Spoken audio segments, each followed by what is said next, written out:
Ever wondered why you're always short on cash? It's a question that nips at the edges of our minds, especially when the end of the month rolls around. It's the mystery of the vanishing paycheck, the riddle of the dwindling bank balance.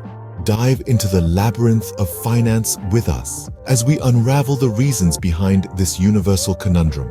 So, tighten your seatbelts and prepare for an enlightening journey through the world of money, or rather, the lack of it. The first pit stop on this journey is an interview with financial guru John Doe.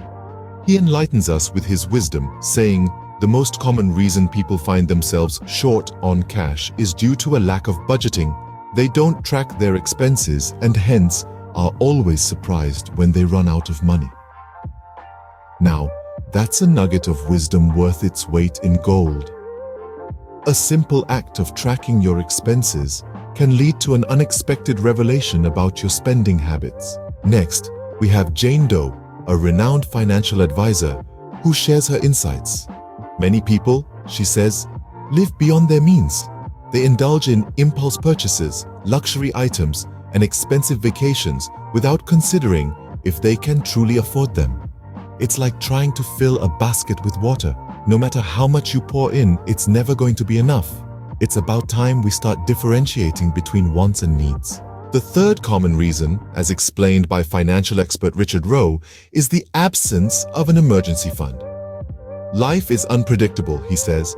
An unexpected medical bill, car repair, or job loss can quickly deplete your savings if you don't have an emergency fund. So there you have it.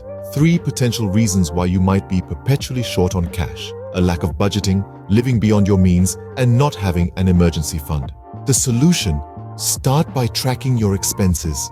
Understand where your money is going. Next, live within your means. Resist the temptation of that shiny new gadget or that dream vacation unless you can truly afford it.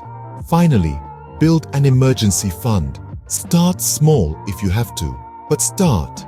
Remember, it's not about how much money you make, but how you manage it. So, take charge of your finances.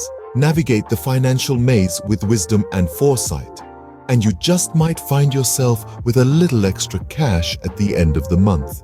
And as we wrap up this journey, remember, money doesn't define you.